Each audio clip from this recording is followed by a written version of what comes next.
Son las 7:30 de la tarde, las 6:30 en las Islas Canarias. Muy buenas tardes a todos, sean muy bienvenidos a este su programa y a esta su casa. El programa se llama La Redacción Abierta y la casa se llama El Toro Televisión, donde ya saben que tratamos de hacer cosas para mejorar nuestro país, que somos buena gente, como ustedes son buena gente, con la que compartimos pues una suerte de valores, de principios, de cosas en las que ponemos pies en pared, en fin, que tenemos nuestro carácter.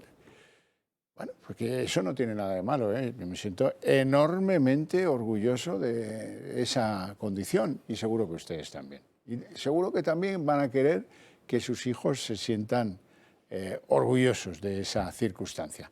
Yo no sé si algunas cosas impiden que nuestros jóvenes se sientan orgullosos del país en el que viven. Desde luego, el país está en una agudísima transformación.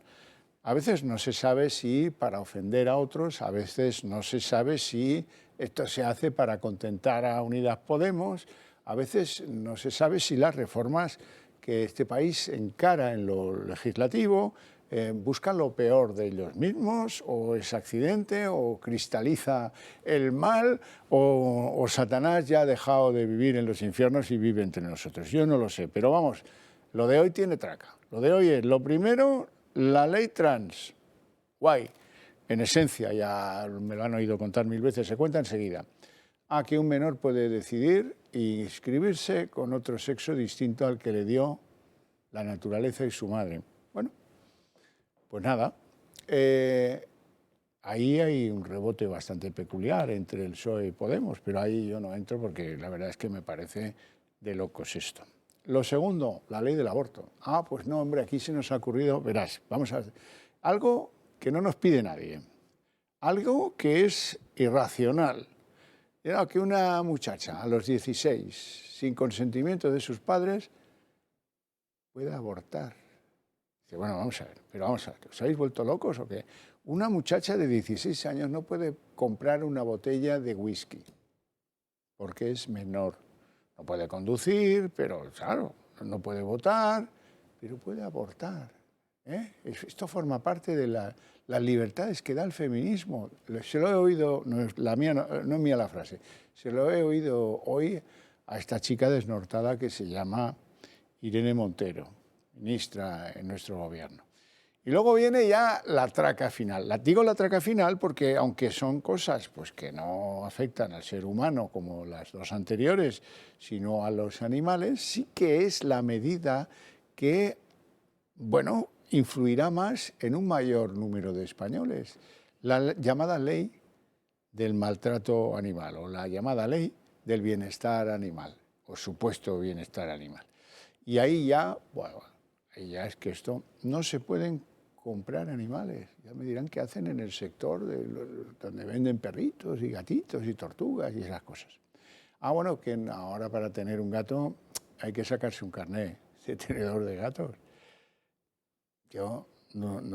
Y luego pues están enfrentados con los perros de caza, hay muchos filamentos, es una ley en la que hoy, pues no sé si ya o a punto estarán de ventilarse las dos alternativas, una del Partido Popular y otra de Vox, para que este toro lo devolvieran a Corrales a la totalidad. Y bueno, pues ya va a quedar, no sé en qué el texto, si admitirán alguna que otra posibilidad de enmienda, pero la cuestión es que lo fundamental hoy queda bastante visto para sentencia, para mal, para sentencia y para el caos general que significa esta ley. Quien más sabe de esta ley es nuestro invitado Ricardo Chamorro, diputado de Vox y peleador de esta ley. Yo no sé si ponerle la medalla ahora, como hacía el mago Andreu, o ponérsela después un día cuando le vea por ahí. Pues nada, buenas tardes, Javier. Buenas tardes. Encantado de estar con todos vosotros. Es un placer. Y bueno, efectivamente, esta mañana ha sido una sesión plenaria bastante triste, y donde se han visto varias iniciativas legislativas de un corte realmente preocupante, ¿no? Incluso yo diría son leyes absolutamente paranoicas, ¿no? El tema de la ley trans, el tema del aborto ya a lo bestia, ¿no? Y la interrupción, que le llaman ellos interrupción del embarazo, y la ley de protección y derechos de los animales y bienestar de los animales, que va unida a un proyecto de ley sobre ley de bienestar de los animales, y luego también un proyecto de ley que trata de modificar el Código Penal español en relación al tema del tipo penal del maltrato al animal, ¿no? Entonces quieren endurecer las penas de tal manera que prácticamente los tipos penales van a ser muy similares a las lesiones, por ejemplo, a los humanos, ¿no? Es decir, unos señores de Podemos y del Partido Socialista que siempre están hablando de la intervención mínima del derecho penal, que están hablando siempre del tema de la reinserción, que están moviendo a los terroristas y los están sacando de las cárceles, que se enorgullecen de la despenalización del aborto, y no solo eso, sino que hacen leyes absolutamente kafkianas y en contra del derecho a la vida en todos los sentidos, como la que se ha debatido esta mañana. Pero esta gente de pronto sube los tipos penales de una manera absolutamente desproporcional, en contra de los principios de proporcionalidad del derecho penal, que siempre tiene que ser un elemento subsidiario al derecho administrativo. Y luego, pues, la ley administrativa de protección de los derechos de los animales, pues cumple un poco todas esas agendas globales. Yo creo que las normas que se han debatido esta mañana van en la línea de todas esas agendas globalistas que quieren... Mañana. Sí. Que una mañana infernal, como has comentado tú al principio, sobre todo para la gente que tenemos determinadas convicciones yo creo que para la gente de sentido común de este país. Es decir, lo que hemos vivido hoy en el Congreso es precisamente la separación entre una clase política absolutamente desnortada, paranoica, con unos principios que no están cercanos ni de sus votantes. Yo estoy seguro, uno de los lemas últimos de nuestro partido es dejar a los españoles que decidan y que opinen, porque yo creo que muchísimos votantes del Partido Socialista, ante esta paranoica ley de derechos de los animales, que tratan de humanizar a los animales para deshumanizar al hombre, en el fondo, ¿no? Porque mientras ellos humanizan a los animales, suben los tipos penales, como estoy diciendo, para el tema de los supuestos maltratos a los animales, pues aprueban la eutanasia, liberalizan de una manera descontrolada el tema del aborto, etcétera, ¿no? Entonces, yo creo que si los españoles decidieran, incluidos los votantes de izquierdas, no estarían de acuerdo con esto. Yo conozco a muchos votantes de izquierda, por ejemplo, de mi provincia, de Ciudad Real, de los pueblos, del mundo rural, que saben perfectamente la relación desde el punto de vista antropológica que tienen los hombres y los animales, y cómo se ha construido todo ese mundo rural desde hace miles de años, y ese cambio que están planteando a través de estas agendas globalistas, Agenda 2030 y todas estas cuestiones, que tratan de cambiar absolutamente de cabo a rabo la relación entre los animales a través de una visión urbanita que no tiene nada que ver cómo han vivido ellos ahora mismo, sus padres, sus abuelos, sus bisabuelos, la relación con los animales, con la naturaleza, con la conservación del medio. Entonces, todo esto yo creo que les está empezando a sonar hasta chino, ¿no? Por eso, lo que decías antes de que el Partido Socialista ha presentado una enmienda parcial que quieren presentar ahora, vamos a ver, las enmiendas a la totalidad de esta mañana se han tirado, es decir, han votado en contra de esas enmiendas a la totalidad. Había una del Partido Popular, otra de Vox y otra también del PNV en relación al tema de las competencias. La del PNV no se metía en contenido, eso es su tema de la competencia, etcétera, ¿no? Ninguna de esas enmiendas a la totalidad ha salido, y el Partido Socialista enseguida, como está viendo que se le está yendo mucho voto por este tema de estas leyes, que son concesiones a la visión esta animalista de Podemos, ¿no? Ese animalismo fomentado por esas élites globalistas de multimillonarios que están intentando pues que no comamos carne, tratar a los animales como si tuvieran derechos, cuando no puede ser así desde el punto de vista filosófico, porque no pueden tener obligaciones, ¿no? Un animal no puede tener derechos, ¿no?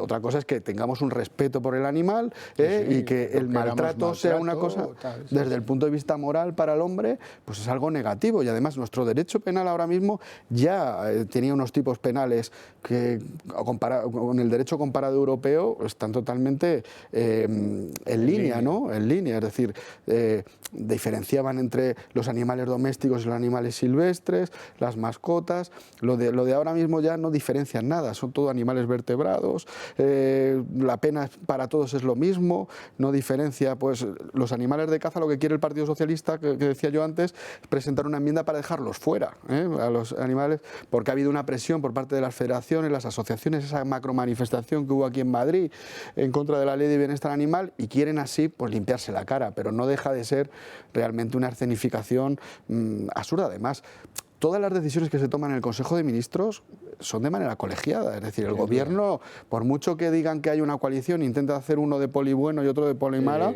es lo mismo. Entonces ellos mismos se enmiendan una ley de bienestar animal que quiere cambiar antropológicamente nuestra relación con los animales, que es un ataque directo al mundo rural, a la ganadería, a las aficiones a la caza, a los criadores, como comentabas antes, a los animales, o sea, a los que se dedican al tema de la venta de animales domésticos. O sea, es una auténtica barbaridad. Y esto deviene también, hubo una ley que se modificó también en el 2021 en relación al cambio del régimen jurídico de los animales en el ámbito del Código Civil y la ley hipotecaria, que apoyaron todos, menos Vox. Vox se opuso a eso, en el que ya se hablaba, digamos, de derechos de los animales y de un estatuto de seres sintientes, etcétera. Y a partir de esa base jurídica pues están construyendo todo lo demás, y ya esta ley de bienestar animal pues es una auténtica barbaridad. Aprovecho que le tengo aquí porque esta mañana me llama una señora y me ha reñido. Dice, oiga, ayer le oí contar una serie de cosas que eso no puede ser así. Y ahora el diputado, que conoce esta ley mucho mejor que yo, me va a poder corregir si lo que digo es así o no. La ley establece que no se pueden vender animales domésticos. ¿No? Sí, lo dice, ¿no? Tienes que hacer un curso, tendrás que tener una licencia. Pero venderlos, o sea, esto afecta, me refiero a las tiendas que se dedican a esto. Sí, sí, y no lo puedes exponer tampoco, lo de que tenemos los animales. Claro, o sea que estos se pueden ir buscando. Y los criadores ahora mismo que pueden tener un animal en su casa y no puede hacer una cría si no pide permiso a todos los chiringuitos que van a crear de manera posterior con esta ley de bienestar. Es que sí, efectivamente. Bueno, es que claro, detrás de todo esto, lo que estábamos hablando antes, todo este animalismo está fomentado por grandes poderes económicos, de estos multimillonarios de la élite, que quieren cambiar los hábitos alimentarios, las relaciones antropológicas del hombre con los animales, quieren cambiar a las personas en relación a los animales.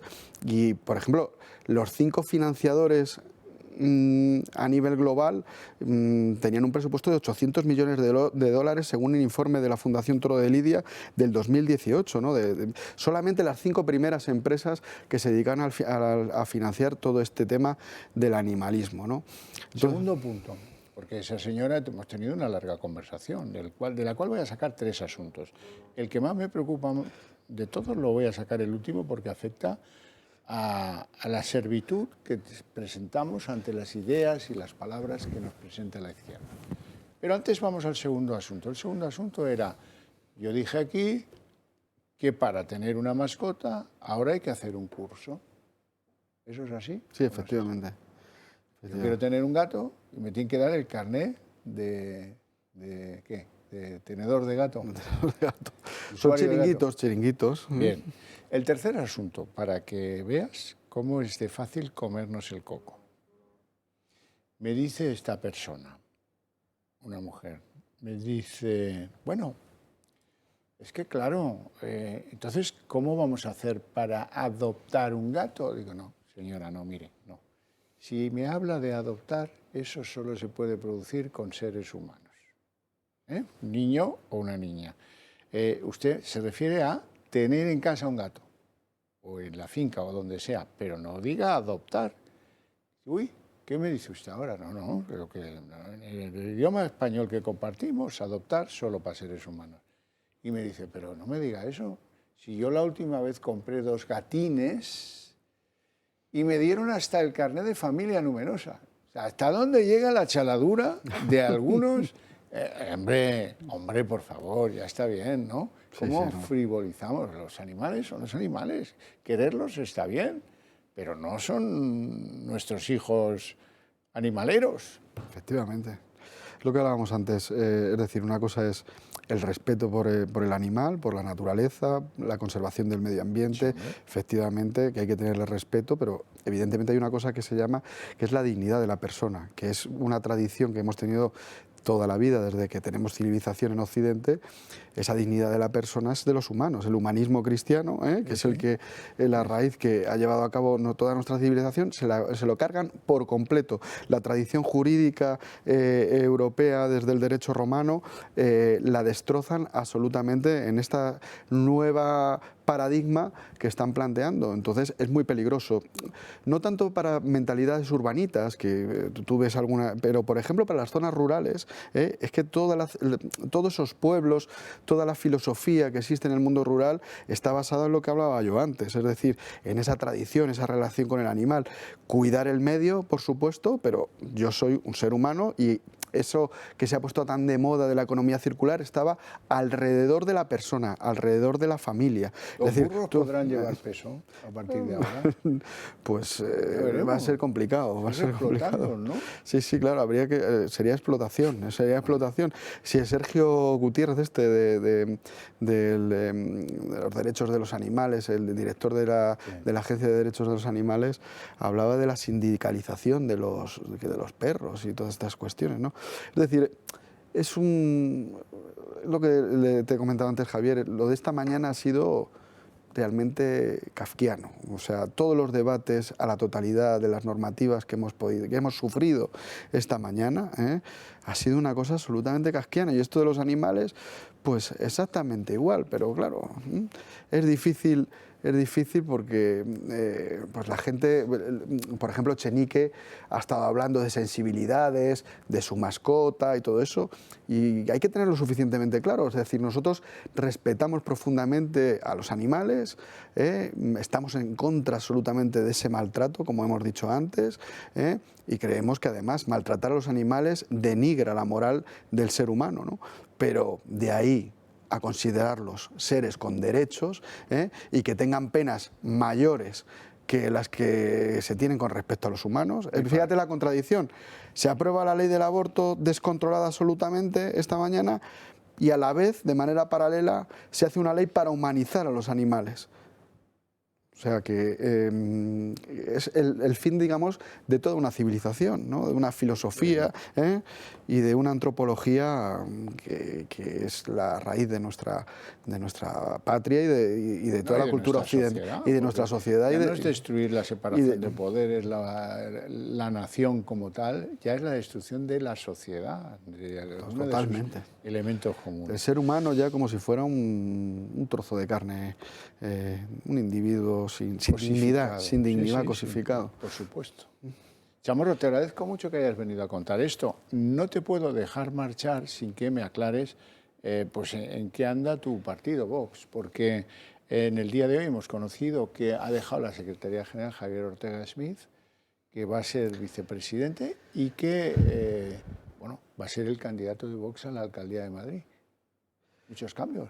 Sí, no, es una decisión que yo me entero esta mañana, que ha tomado el Comité Ejecutivo Nacional y ha anunciado también el propio Javier Ortega, me parece que esta mañana en la radio, y evidentemente pues será la decisión que ha tomado el partido, la mejor para el partido precisamente. Yo creo que primero yo lo único que puedo hacer es agradecer a nuestro secretario general pues todo el trabajo que ha hecho a nivel de la organización del partido, no solo en los momentos en los que nosotros entramos en el Parlamento, en los parlamentos, en las instituciones, desde ese 2018 que entramos en Andalucía, sino desde antes, ¿no? Él así ha trabajado de manera constante. Lo del 1 de octubre, anda que no tuvo. Sí, lo del 1 de octubre a nivel jurídico, y luego yo me acuerdo, claro, los que llevamos en el partido desde el principio, pues Javier se echó la mochila encima con un coche y se recorrió toda España cuando no teníamos representación en ningún lado, ¿no?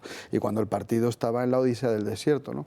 Y por lo tanto yo creo que lo único que podemos hacer es agradecerle de manera infinita pues todo el trabajo que ha hecho y seguramente como vicepresidente pues que seguirá trabajando, y como candidato yo creo que es el mejor candidato que puede tener el Ayuntamiento de Madrid, porque ha defendido los intereses de los madrileños y de las promesas que se hicieron, que es muy importante que todos tengan claro, los madrileños, pues que los programas electorales son para cumplirlos, no para decir una serie de cuestiones y luego traicionarlos en el momento que se llega a la alcaldía, ¿no? Y entonces yo creo que, por ejemplo... Está refiriendo al Madrid Central. Exactamente. Ahora te veía de venir, como dicen en tu tierra. Entonces, te veía de venir. Con ese tema yo creo que Javier ha sido, no ha tenido, porque bueno, yo soy una persona que es muy disciplinada y además lo tiene todo claro a la hora de que si se promete una cosa hay que cumplirla, ¿no? Y por lo tanto, pues yo creo que lo de Madrid... ¿Quién le va a sustituir como secretario general en Vox? Va a ser Ignacio Garriga. Ignacio Garriga, que también es un magnífico líder catalán, sí, nuestro portavoz en el Parlamento catalán. Además es una persona también magnífica, un gran trabajador. También ha estado en el partido desde los primeros momentos, luchando y batiéndose en una región que, como sabéis, es muy complicada. Y fíjate los resultados que sacó en Cataluña, que es la primera fuerza, digamos, nacional de oposición que existe en el Parlamento de Cataluña. Y por lo tanto, pues bueno, yo creo que también será un magnífico secretario general y estamos aquí todos los del partido para apoyarle y remar en la buena dirección del partido, y sobre todo ya lo presentarán este fin de semana, que tenemos el Viva 22, que va a ser un evento magnífico, y que desde aquí pues animo a todos los que nos están viendo, todos los televidentes, a que acudan en Valdebebas. Que acudan a pasarlo bien. A pasarlo bien, efectivamente, a pasarlo bien y a disfrutar con las casetas, con la gastronomía, con las actuaciones, los espectáculos históricos y todo lo que vamos a hacer, y sobre todo también el domingo con los discursos de Santiago Abascal y el resto de líderes europeos y internacionales. Eso también, pero no me digas tú que no se lo pasan bien los chavales. Sí, los chavales se lo van a pasar muy bien. Ricardo Chamorro, un placer enorme tenerte en el programa, te lo agradezco de verdad mucho y el placer es mío. El placer es mío, Javier. Encantado de estar con vosotros. Nos van a dejar muchos temas, ya verás. Sí.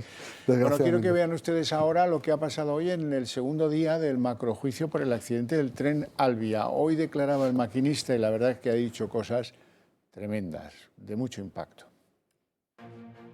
Con voz entrecortada y en medio de un mar de lágrimas, así ha enfrentado su primera declaración en el juicio el maquinista del Alvia descarrilado en Santiago de Compostela. Me reitero lo que ha hecho, que la víctima quiere perdón, pero yo fue un accidente, no pude evitarlo. Tras hora y media de declaración, Garzón, que solo ha respondido preguntas de su abogado y aclaraciones solicitadas por la jueza, ha concluido con la voz rota y pidiendo perdón a las víctimas. Incluso tuvo que recurrir en varias ocasiones a un pañuelo de papel para secarse las lágrimas. El abogado defensor ha criticado que Adif colabore en la defensa del otro acusado, Andrés Corta-Bitarte, mientras que Renfe abandona su suerte al maquinista. Adif está haciendo todo y con la abogacía del Estado para defender al empleado de Adif. Y Renfe pasa de absolutamente todo. Pero no solo que pase, es que Renfe le paga 125.000 euros al año a la abogacía del Estado, y resulta que la abogacía del Estado va pidiendo a la Renfe 1.400.000 euros por los daños de los materiales. El acusado no pudo contenerse en el momento de rememorar lo ocurrido y defendió que la señalización antes de la curva que provocó el accidente no era la apropiada. Había señales en la vía que le indicara que se secaba la curva, como señales de anuncio de velocidad, con un preanuncio, un anuncio y una limitación de velocidad. Ya digo, reiterativamente, no. Garzón también detalló el momento de su detención. Resultó herido tras quedar atrapado en la cabina y solo 3 días después del accidente y sin recuperarse de los daños fue detenido en el calabozo con 2 costillas rotas. Es criminal que me saquen del calabozo, del hospital con 3 costillas rotas. La declaración del otro acusado, Andrés Corta-Bitarte, se ha pospuesto a la próxima semana después de que el padre de una víctima golpeara ayer al exalto cargo de Adif, algo que no ha sentado nada bien al abogado del maquinista, que le acusa de ganar tiempo para prepararse una nueva declaración. El juicio, que tiene previsto alargarse durante más de 9 meses, depurará responsabilidades del accidente que dejó 80 víctimas y 145 heridos. ¡Qué horror! Bueno, yo siempre les hago un recordatorio. Piensen ustedes que necesitan un medio de comunicación valiente que cuente las cosas como a ustedes creen que se deben contar, como ustedes creen que son y como nosotros compartimos con ustedes, que queremos que sigan siendo. Así es que no lo piensen, ayúdenos, piensen que se trata de una suscripción para que este medio prospere, sea más eficaz, llegue a más y más españoles y defienda entre más gente esas cosas que juntos convenimos en creer. No lo duden, llamen al Club de Amigos y entren a formar parte de esta familia nuestra. Gracias. Gracias si lo tienen en consideración. Nos vamos a publicidad.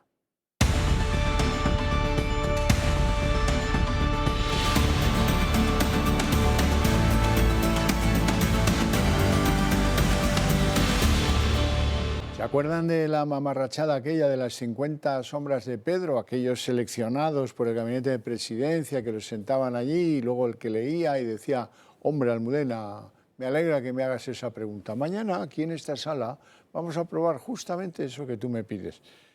Sánchez, en estado puro. Bueno, pues han decidido frenar esas campañas. Él tenía previsto esos encuentros por 20 o 20 y tantas provincias. Han decidido pues dejar de hacerlo, no por los abucheos que le prodigan a Sánchez. Por ejemplo, ayer en La Coruña con el canciller alemán, cómo se debió poner, qué enfado, sino, y por razón principal, que son varios los varones socialistas que han llamado a Ferraz. Ferraz y Moncloa son lo mismo. Están en diferentes lugares en Madrid, pero en realidad son lo mismo, están intercomunicados. Los varones llaman a Ferraz, que es lo mismo que si llamaran a Moncloa, para decir, no, mira, aquí yo no quiero fotos con Sánchez, ¿sabes? Estoy a 8 meses de elecciones aquí, salta provincia y que se vaya a otro sitio, aquí no lo quiero. Y bueno, es tan dura la cruda realidad que está muy deprimido Sánchez y por eso han decidido poner fin a esta campaña del gobierno de la gente. Ya saben ustedes, las 50 sombras de Pedro. Ya no, se acabó.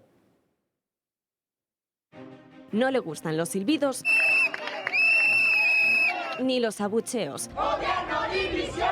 ¡Gobierno división! Y es por eso que la Moncloa, también Ferraz, ha decidido frenar la política de proximidad de Sánchez con los ciudadanos. Según reconocen, porque el presidente polariza y la opinión de la gente de la calle perjudica su imagen. También crecen los varones como Chimo Puig o Javier Lambán, que prefieren mantener cierta distancia con el presidente.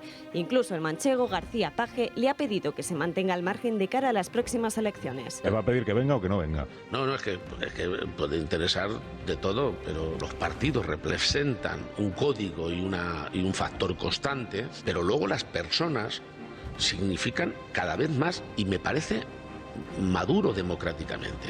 ¿De verdad usted cree que la gente sabía lo que era Podemos? Se enteraron primero quién era Pablo Iglesias y luego se enteraron de lo de Podemos. Fue en septiembre cuando el equipo de comunicación de Sánchez puso en marcha la que denominaron como campaña de El Gobierno de la Gente, es decir, encuentros en los que el presidente socialista, en calidad de secretario general del PSOE, iba a hacer con la ciudadanía con el único objetivo de llevarle por toda España y vender los logros del Ejecutivo. El equipo de Sánchez dio un total de 30 actos con los que pretendía auparle, del mismo modo que hicieron en 2017, cuando tras ser rechazado por los socialistas, elaboraron una campaña por todo lo alto para que recuperara su presencia y su imagen. Uno de los primeros actos resultó ser un fracaso. Un total de 50 personas fueron invitadas al primer acto y las críticas no se hicieron esperar, debido a que la casualidad llevó a que muchos no eran ni anónimos ni independientes. Ahora mismo en el entorno de Sánchez se encuentran inmersos en la grabación de su docuserie y siguen apostando por sus viajes al extranjero para potenciar su imagen. Y a pesar de lo que muestran las encuestas, en el gobierno insisten en que el efecto Feijóo no funciona y el PSOE y Sánchez son cada vez más fuertes. Hoy ha sido tremendo lo que ha sucedido en la Asamblea de Madrid. 2 ideas fuerza. La primera, hombre, el vicepresidente Enrique Sorio no estuvo muy fino en una intervención anterior en el que, bueno, pues el hombre dijo algo que es absolutamente reprochable. Por ejemplo, pues que las familias de la gente que falleció en las residencias geriátricas durante la pandemia, pues ya lo habían superado. Pues mire, eso no le corresponde a usted decirlo. Limítese al ámbito de que las residencias estén en las debidas condiciones. Y lo segundo, pues que Vox, que salvó a Ayuso de una comisión de investigación sobre este tema, no renuncia a que se haga una comisión de estudio de qué pasó con vistas a prevenir lo que pueda suceder caso que tengamos un agobio con el COVID de nuevo. Bueno, y entre una cosa y la otra, ha ardido Troya. Se han levantado los diputados socialistas que se apuntan contra Ayuso a un bombardeo, y la relación con Vox de Isabel Díaz Ayuso no pasa sus mejores momentos, eso es evidente también. Vamos a ver el resumen de lo que ha acontecido. Tensión en la Asamblea de Madrid por la gestión de las residencias durante la pandemia. Los partidos quieren investigar lo sucedido y el vicepresidente de la comunidad respondía ayer lo siguiente. Ahora esta comisión yo creo que solo tiene un interés electoral y va a causar un daño innecesario a esas familias que podrán volver a pensar, ¿se podría haber evitado? Hoy en la Asamblea la izquierda cargaba contra Osorio. Lo primero, respeto, luego verdad y justicia. Si ustedes tienen todavía un mínimo de dignidad y respeto, cese a su viceconsejero. Y cuando el vicepresidente contestaba, todo el PSOE ha decidido abandonar la Asamblea como gesto de protesta. Desde el PP parecen tener claro que Osorio no dimitirá y Ayuso carga contra Vox por reactivar la comisión. Déjeme que le diga que me llama especialmente la atención que sea Vox el mejor aliado de la izquierda en esta Cámara.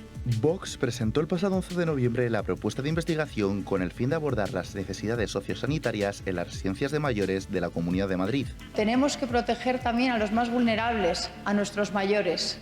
Y tenemos que conseguir mejorar el sistema de residencias, mejorar los últimos años de su vida. La propuesta de la izquierda es crear una comisión de investigación con el fin de que los responsables den explicaciones de lo sucedido, mientras que el objetivo de Vox es crear una comisión de estudio para saber qué sucedió en las residencias en 2020, las causas que provocaron las muertes de los ancianos y establecer propuestas de mejora para evitar que se produzca algo similar en una hipotética próxima ola.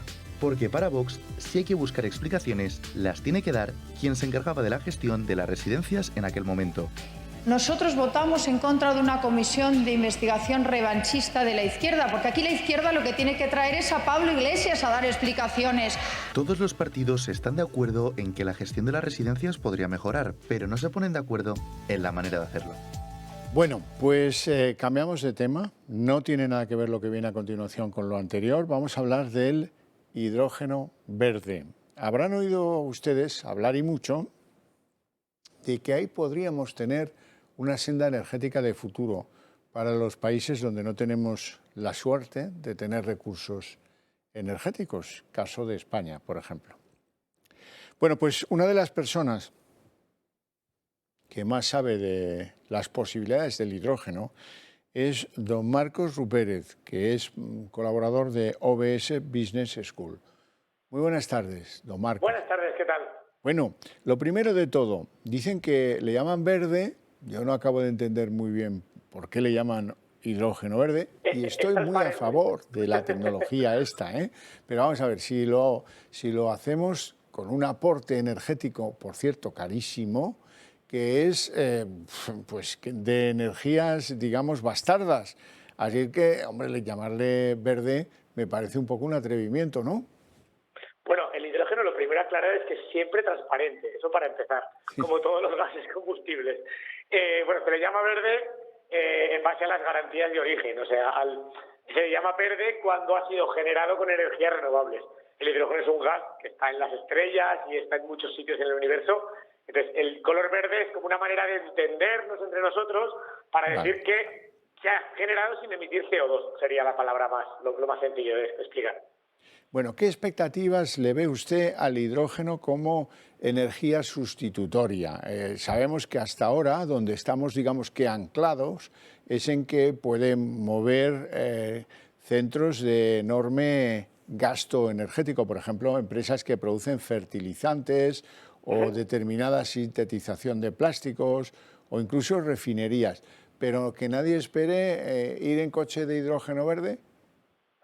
Bueno, a ver, hay que entender que actualmente como un 2% de todo el consumo primario mundial ya es hidrógeno, y es hidrógeno exactamente para lo que has dicho, estás muy bien informado, que es para hacer fertilizantes, para hacer metanol, para hacer plásticos y otros productos químicos, o en las refinerías. Eso representa el 2% de todo el consumo de energía mundial, es una barbaridad. Y ahora hay otros usos del hidrógeno que se están comenzando a estudiar, diría, hacer proyectos pilotos, que uno de ellos es la movilidad, pero no solo coches, sino camiones, barcos, aviones, y obviamente no que nadie espere, pero que nadie espere mañana. O sea, es una cosa que está testeándose como sustitutivo, pero no de hoy para mañana. Ya. Bueno, ¿y cuánto, por poner ejemplos, que la gente entre en un sistema de lógica comparativa, cuánta energía es necesaria para producir el llamado hidrógeno verde, para generarlo? Pues mira, para generar 1 kilogramo de hidrógeno verde hacen falta 50 kilovatios hora. Como referencia energética, decir que bueno, que eso implica una eficiencia de un 70% en la generación. O sea, usamos energía eléctrica para generar hidrógeno verde con agua y electricidad, y la eficiencia de ese proceso es un 70%. Obtenemos en combustible químico de hidrógeno el 70% de la energía que hemos consumido eléctricamente renovable. O sea, una barbaridad. Bueno, es una eficiencia para un proceso químico bastante buena. Comparada con una batería es algo peor. Bueno, no nos has dicho que es capaz de hacer o de mover 1 kilo de hidrógeno o 1 litro de hidrógeno verde. No sé cómo medirlo, si en kilos o en litros. 1 kilo se puede medir en las dos cosas, pero claro, 1 kilo y 1 litro son cosas muy diferentes en el mundo del hidrógeno, porque no es un gas, no es un líquido, claro, ¿no? En general se mide en kilos, porque si no tendríamos que empezar a hablar de a qué presión está almacenado y cosas muy complicadas. O sea que en principio kilos. ¿Qué hace 1 kilo de hidrógeno verde? Pues mira, 1 kilo de hidrógeno verde, con 1 kilo de hidrógeno verde, un camión, un tráiler de 40 toneladas hace como 10 kilómetros aproximadamente. Un coche, un turismo, hará como unos 100 kilómetros. Bueno, ya a nivel fertilizantes y todas estas cosas, pues es más complicado dar ratios que todo el mundo pueda comprender. No, pues no mueve. Pensaba que me ibas a asombrar con lo que era capaz de mover el hidrógeno, pero no está muy por encima de los combustibles fósiles. Hombre, con un litro de gasolina a 100 kilómetros sería un buen coche, ¿eh? Bueno. Esto es 1 kilo de hidrógeno, 100 kilómetros. Vale, pues está 9 veces más eficiente que las energías fósiles. Bueno, la realidad es que es un poquito engañoso, bueno, porque realmente 10 veces más eficaz, pero 1 kilo de hidrógeno tiene más energía que 1 litro de diésel, entonces hay un poco de juego trampa. Vale, de acuerdo, pero que no es la panacea de... Yo pensaba que esto era como la kriptonita y no parece que lo sea, ¿no? No, para nada. Vamos a los objetivos. No es ningún milagro. Sí. Rupérez, vamos a los objetivos. ¿Qué objetivos hay en Europa? ¿Qué objetivos hay en España? Y valóranoslo, porque me vas a decir una cifra seguida de gigavatios que no voy a saber interpretar. No te voy a decir esa cifra porque sé que esa cifra no gusta, y te voy a decir el Plan Mundial Horizonte 2050 de descarbonización de la economía que se ha propuesto, diría el mundo, la ONU se lo ha propuesto realmente, y Europa como tal, implica que entre un 9 y un 24% de todo el consumo de energía del mundo será con hidrógeno en 2050. Eso es lo que se han planteado, se plantean, que lleguemos a eso se verá. Es un porcentaje muy alto. Multiplicaremos por 4 lo que actualmente conocemos de hidrógeno verde, ¿no? Sí, más o menos. Más o menos, como poco. Eso es lo que se espera. Que suceda o no, pues nadie lo sabe, y menos en el mundo actual, con la inestabilidad que hay, sobre todo porque el hidrógeno está muy correlacionado con el gas natural, y como bien sabemos, el gas natural es un mercado actualmente muy volátil. Bueno, y entonces, ¿en España cómo están las cosas? Bueno, en España están especialmente bien con respecto al hidrógeno, porque tú has dicho al principio, al presentarme, que España no tenía recursos endógenos, y eso era cierto en la época de los fósiles, pero actualmente, en la época, o hablando de energías renovables, España es uno de los países de Europa, al menos, con mayor recurso renovable endógeno. ¿Por qué? Porque tenemos más sol, más viento y más territorio en proporción a población que nadie. Y el hidrógeno verde, básicamente, no es una fuente de energía. El hidrógeno verde es una manera de utilizar esas energías renovables en aplicaciones en las que habitualmente es complicado. Por ejemplo, hacer un avión con baterías de litio es imposible, con hidrógeno es posible. Hacer un barco carguero que venga de China aquí con baterías de litio es imposible, con hidrógeno es posible. ¿Y nos valdría el hidrógeno verde para remansar, para guardar, para compilar esa energía fotovoltaica en algo que pudiéramos luego utilizar en otros sectores? Exactamente, eso es como el objetivo del hidrógeno verde. Mucha gente no es consciente de que en una sociedad avanzada, como la española, un país rico, el 80% de la energía que consumimos no es eléctrica. La energía eléctrica solo representa el 20% de todo lo que consumimos. Entonces, hacen falta para ser menos dependientes de los fósiles, lo que necesitamos es todo ese 80% que hoy en día es puramente fósiles, que son los coches, que son las calderas, que son los procesos industriales. Hace falta maneras de convertir a eléctrico o que esos usos finales puedan usar electricidad como energía primaria. Y el hidrógeno está ahí. El hidrógeno es la manera, o una de las maneras, en las que cogemos energía eléctrica renovable y transmitimos esa energía a ese 80% de consumos que no son eléctricos hoy en día. Marcos Rupérez, de OBS Business School, has sido muy amable, sobre todo en el sobreesfuerzo, que para ti significa poner esto en unidades y en explicaciones que podamos entender todos. Te lo agradezco muchísimo, te deseo una feliz tarde y continuaremos hablando, si lo tienes a bien, del hidrógeno verde, a ver si esto nos saca de las agonías. Cuando queráis hablamos más. Perfecto. Un abrazo, cuidaros mucho. Bueno, no tiene nada que ver con el hidrógeno verde, pero yo les quiero hablar del caso Isofotón. Ya les conté ayer que había descarrilado porque la juez que investiga desde hace años este caso de corrupción política que afecta, como no, al socialismo andaluz y que busca dónde se quedaron 80 millones del erario público de los andaluces, pues ha habido un defecto de forma y se ha ido directamente al cesto de la papelera de la señora del juzgado. Y les tengo que contar ahora quién estaba detrás de Isofotón. Estaba María Jesús Montero, estaba Luis Planas, el ministro de Agricultura, estaba Teresa Rivera y estaba el líder del PSOE en las últimas elecciones andaluzas que cosechó estrepitoso fracaso, Juan Espadas. Todos estaban al calor de Isofotón. Véanlo. Que el PSOE vive rodeado de polémica debido a la corrupción no es ninguna novedad. Sin embargo, nunca antes se había visto algo igual. Y es que la nueva juez que lleva el caso Isofotón ha archivado la causa por un defecto de forma. Se trata de una causa de 40 investigados acusados del desvío de al menos 44 millones de euros de los fondos públicos andaluces. Estamos ante un caso que salpica a varios ministros del gobierno de Pedro Sánchez, como María Jesús Montero, Luis Planas y Teresa Rivera. Pero no solo a ellos, sino a líderes autonómicos como el sevillano Juan Espadas, pero la causa ha caducado judicialmente, por lo que la juez ha decidido cerrarlo. Entre todos ellos caían además acusaciones por cometer delitos como malversación, prevaricación o falsedad de documento público. ¿Pero en qué consiste exactamente este caso? Pues la investigación se cernía sobre las irregularidades, una concesión de la Junta de Andalucía a una empresa de placas solares. La Junta, por aquel entonces gobernada por el PSOE, concedió al menos 44,15 millones de euros para intentar reflotarla. Una empresa que además ya estaba sin apenas actividad,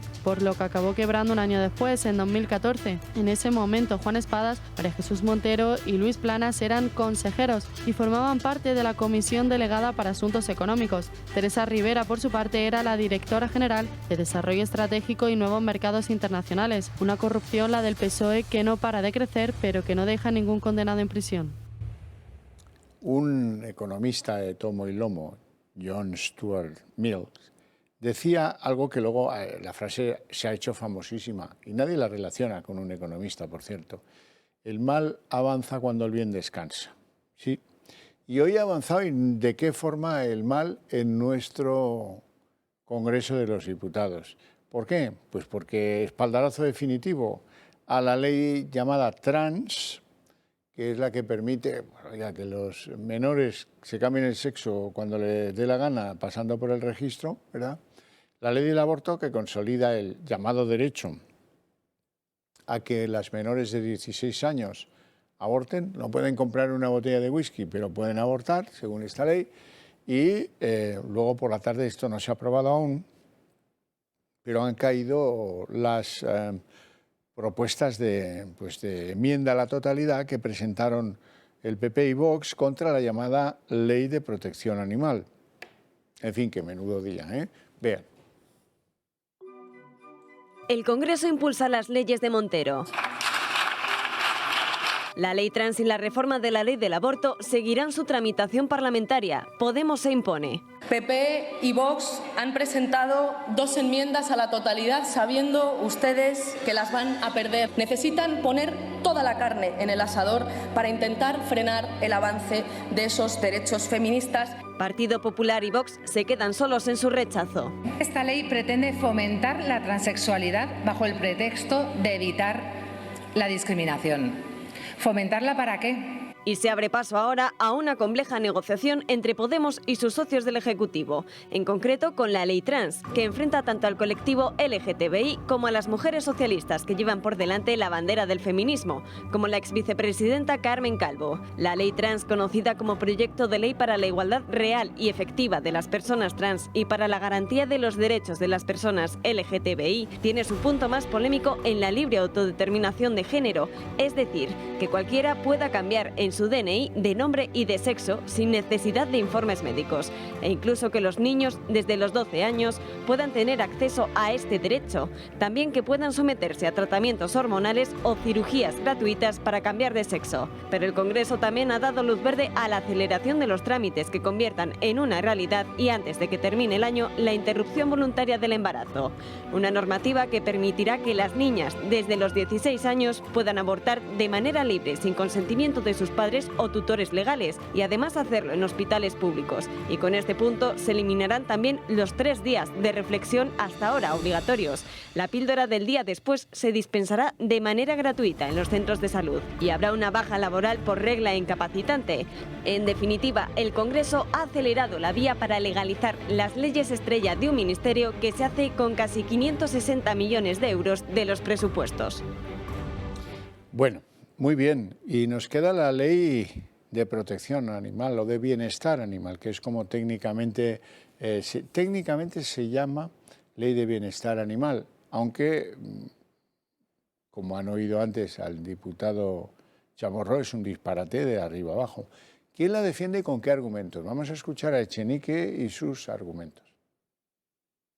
Cuando uno lee cosas como que los hombres, los humanos, tienen condición de administradores de la tierra, o lee cosas como que los animales se encuentran bajo nuestro dominio, uno entiende que el modelo de legislación de protección animal de Vox es el Antiguo Testamento. Señores del PP, ustedes son lo mismo, pero con 3 carajillos menos. Vienen aquí y sueltan una serie de bulos que no están incluidos en esta ley y además los revisten de una supuesta competencia jurídica que ustedes se arrogan a sí mismos, pero de la cual carecen. Qué falta de respeto de este tío. Que vuelve a la Argentina, hombre. No te cortes. Vuelve allí estarás, entre peronistas estarás divinamente. En fin, no vamos a publicidad.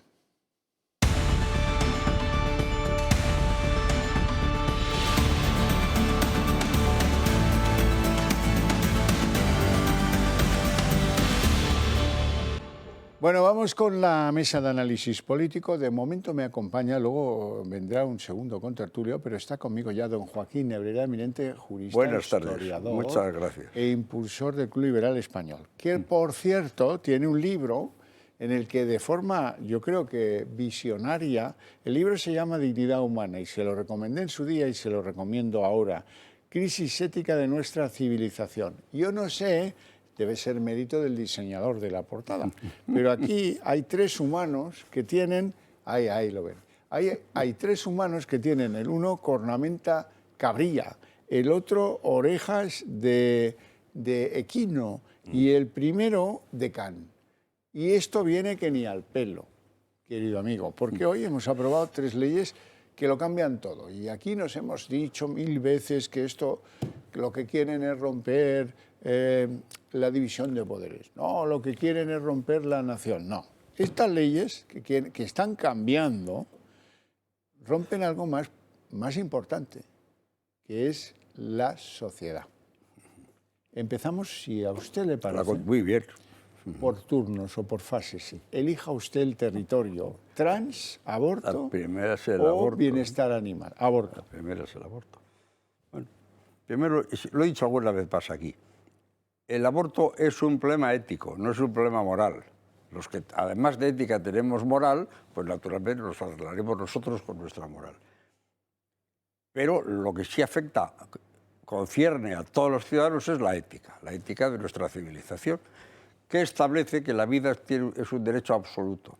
Y absoluto quiere decir que no tiene ningún otro derecho equiparable y que por lo tanto nadie tiene derecho a matar a nadie, ni la sociedad. Por eso no hay pena de muerte en la mayoría de los países del mundo civilizado. Y lo que se está haciendo con el derecho al aborto es sencillamente relativizar el derecho absoluto a la vida. Bueno, el derecho está muy bien y que no haya pena de muerte y que no se mate, pero lo del aborto es distinto. Nadie sabe por qué, ni jamás anda un argumento. Por eso yo soy partidario no de cambiar la ley del aborto cuando la mayoría parlamentaria lo exija, sino de abrir un debate nacional. Hay que hablar de esto, porque la gente, la mayoría de los ciudadanos, con independencia de su ideología política, tienen una idea del aborto equivocada. Creen que es como una operación de apendicitis y es matar un ser humano.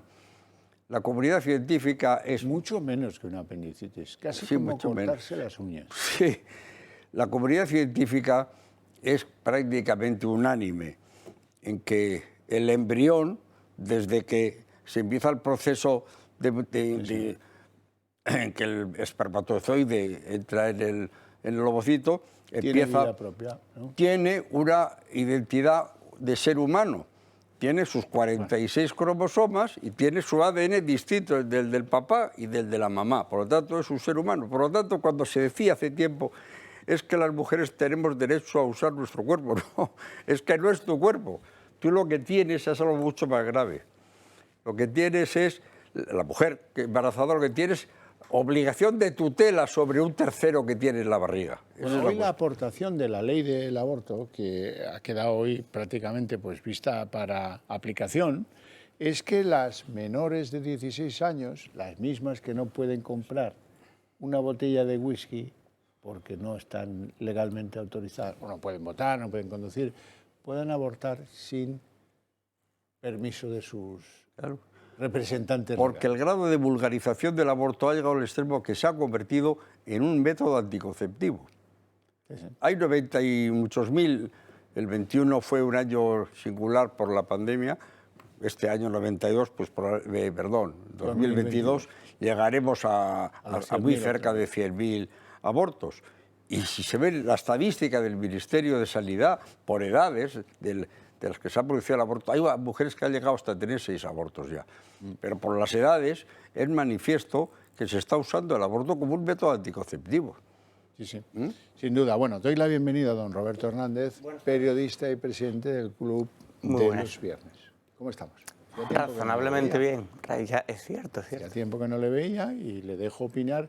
Hemos dividido la cosa, el territorio, en ley trans, ley aborto, y ahora después hablaremos de la ley de bienestar animal. Bueno, yo lo que creo en el tema del aborto es que reducen un tema complejo a una cuestión de eslóganes.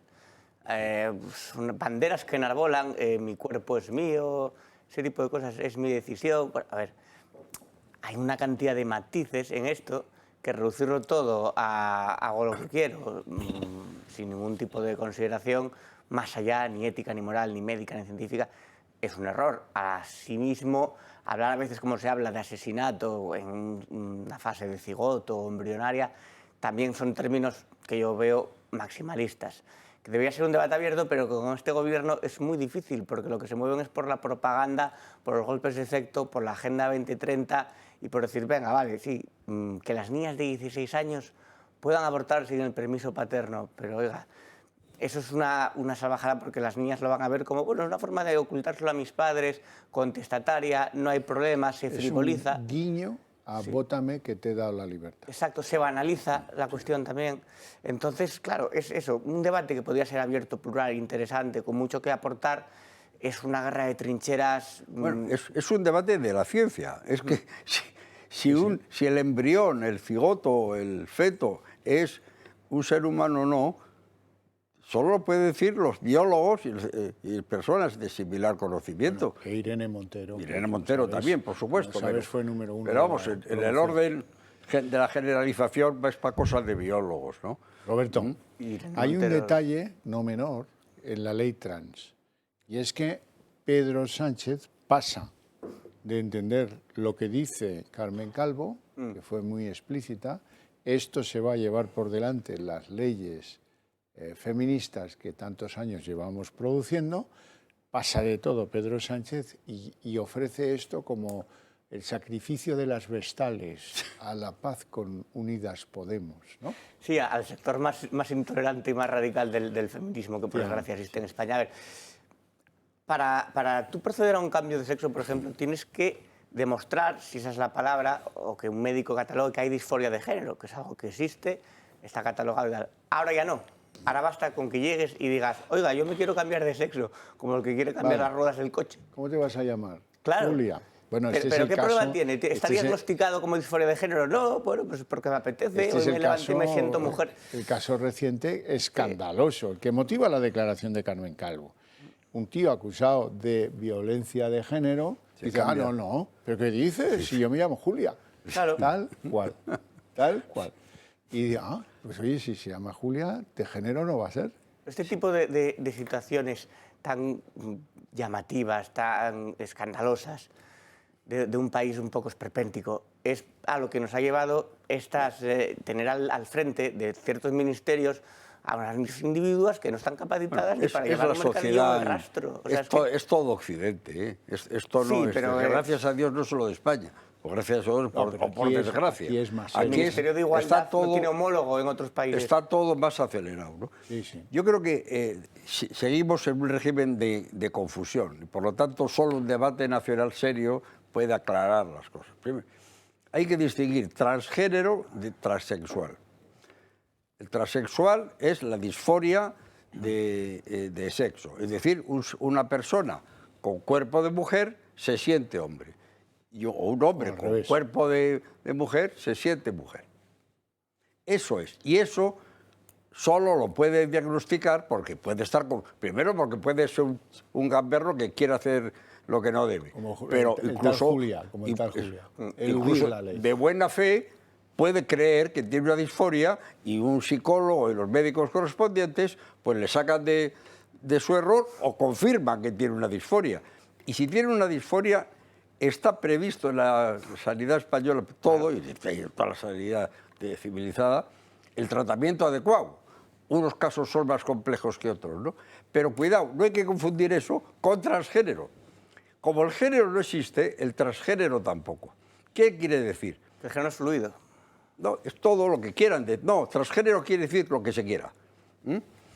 Se calcula en una estadística europea que transexuales, en sentido estricto y clínico del concepto, debe haber, dice, me he apuntado, 6,8 mujeres por cada 100.000 habitantes y 4,6 hombres por cada 100.000 habitantes, que da una media pues muy baja. En España puede haber de estos transexuales que necesitan de verdad el tratamiento adecuado, 2.200, 2.400, no más. Todo lo demás es transgénero que no existe y que no tiene tratamiento ni clínico ni psicológico, porque sencillamente no existe. Y eso, pues todo lo que se quiera inventar, ¿no? Y eso es muy grave. Eso es muy grave porque se está devaluando. Hay que leer libros de cualquier cosa. De psicología.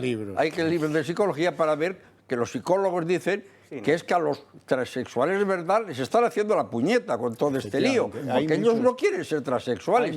Ellos quieren resolver su problema en manos de la ciencia. Y todo esto les perturba, ¿no? Les está haciendo una tragedia. Y luego daré otra vuelta. Sí, creo que el problema sobre todo radica en cuando hablamos de hormonación de menores. Porque inicias un proceso que luego es muy difícil revocar, cuando a lo mejor lo que pasa es una época confusa de adolescencia, que tú puedes tener tus años perdidos en el que no crees. Hay un caso muy concreto, un ejemplo para que el público lo entienda, que es un hijo de Brad Pitt y Angelina Jolie, de la pareja, que durante un tiempo se sintió niña, pero los padres no lo hormonaron. A ese tiempo se le pasó, digamos, que no voy a reconducir, pero cambió de opinión, ahora vuelve a ser niño, o al revés, no me acuerdo. El caso es que Si llegan y podían haberlo hecho porque viven en California, donde la ley lo permite. Si hubieran empezado ese proceso de hormonación, el error que hubieran cometido y le hubieran destrozado la vida cuando él solo se fue reconduciendo más o menos, se le quitó eso de la cabeza o decidió que no era la mejor opción para él. Y eso es muy frecuente. Entre los niños de 10 a 12 años, o 9 a 12 años por ahí, niños y niñas quiero decir, vamos, ¿no? Ellos tienen tendencia a jugar con los chicos y las chicas con las chicas. Si a esa edad se les mete en la educación sexual, que quieren convertirla en obligatoria, se les mete en la escuela la idea de que si tienen dudas, y hombre, pues yo estoy mucho mejor con Antoñito que con Paquita. Pues le estás metiendo la idea de una cosa que cuando llega a 13 años le gustarán a las chicas, como la inmensa mayoría, como ya he dicho. Toñito, vete, que pase Paquita. Venga, ha quedado clarísimo. El asunto es gravísimo. Vamos con confunde, un asunto... Y confunde mucho más... el móvil. Y confunde vamos ahora a un asunto que a mí me produce, no sé si disforia o, desde luego, una enorme desazón. Porque esta sí que es una cosa, todas en general, pero esta sí que es una cosa que se aprende leyendo. Y no hace falta leer mucho, lo de la Ley de Bienestar Animal.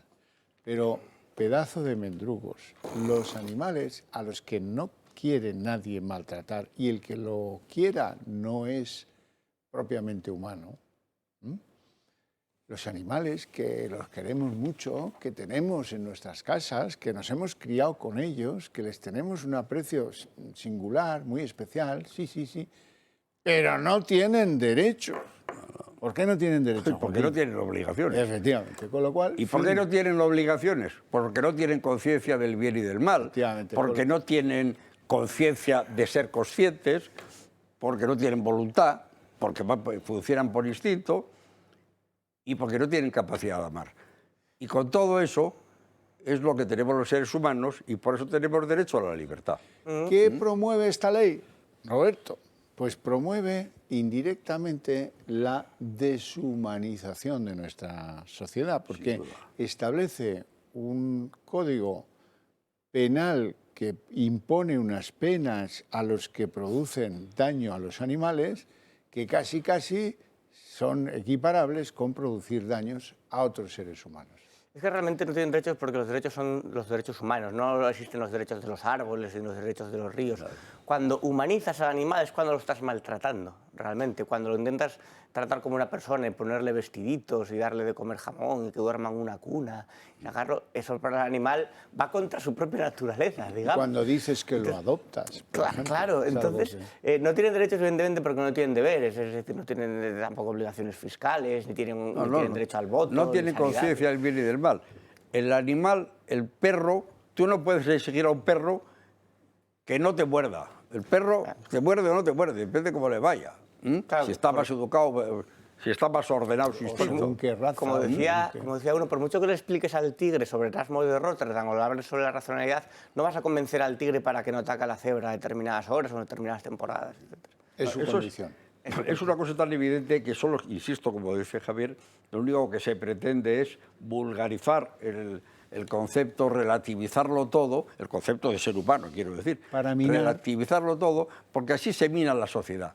La sociedad occidental, que tenía la civilización occidental, que era una potencia impresionante hace un siglo y menos de un siglo, se ha ido rodando con aquella idea de Antonio Gramsci de que no se enfrentes a un Valladolid insuperable, sino métete dentro y destruye por dentro. Socávalo. Por la vía del confort, de la comodidad, de la molicie, pues se va destruyendo los valores y por eso la gente está a favor del aborto mayoritariamente en España. Oye, si me toca a mí, ¿qué hago yo con mi niña de 15 años? Y por eso hace falta un debate nacional para entrar en el fondo del asunto. A mí me gustan mucho los perros, realmente me gustan las mascotas, pero no es comparable a un niño. Y aquí lo que se está haciendo es más o menos que se vea que matrimonios y parejas decidan no vamos a tener niños si ya tenemos un perro, ¿para qué queremos? Por eso le dicen ahora adoptar al proceso de decidir, cuidar, tener en casa un gato o un perro. Ahora llaman adoptar. Adoptar es terrible. Eso también es propio de la condición humana y solo de la condición humana. Sí hay un derecho que permite la sanción y la persecución del maltrato de animales. Es el derecho que tenemos los ciudadanos a no percibir en nuestra sociedad salvajadas, porque evidentemente desollar a un gato es una salvajada que no tengo por qué tolerarla, y entonces mi derecho a una civilización ordenada me exige a la autoridad que sancione a la bestia. Es decir, tirar la cabra del campanario, no estás perturbando ningún derecho de la cabra, estás perturbando la sensibilidad de los ciudadanos que ven semejante burrada, ¿no? Claro. Bueno, vamos a un tema mucho más mundano, pero que seguro que les va a interesar mucho, mucho, mucho. Pedro Sánchez. ¿Se ha subido el sueldo? ¿Cuánto se ha subido el sueldo don Pedro y su equipo de insignes ministros y ministras y ministres? Pues un 4%, más que los funcionarios, más que los diputados. ¿Dónde deja esto lo que se va a llevar en el bolsillo este hombre a final de un año después de hoy? Lo deja en 90.000 euros. Bueno, no es mucho para un presidente, ¿no?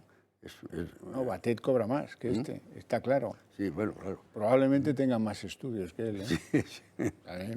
Yo la conocí cuando era estudiante. 4 es para redondear. Y siempre me pareció, luego aprovecharía o no, esto nunca sabes, pero siempre me pareció mejor estudiante en lo suyo que Pedro Sánchez, el copiador de tesis, en lo que él es propio. Bueno, vamos a saltar de tema, que se nos echa la hora encima y no hemos atendido a el montonazo de temas que tenemos aquí. Parece que vuelve el show guerra civilista. Yo les he contado a los espectadores antes que han dejado de hacer las 50 sombras de Grey, de Pedro, ¿qué estaría yo pensando? Porque ahora son los varones los que llaman a Ferraz y dicen, no, para aquí que no venga, que yo no quiero fotos con este, me quedan 8 meses para las elecciones, quita. Y entre eso, los abucheos, ayer en Coruña, el otro día en Toledo, tal, no sé qué, pues han dicho, mira, ¿sabes qué, Pedro? Déjalo.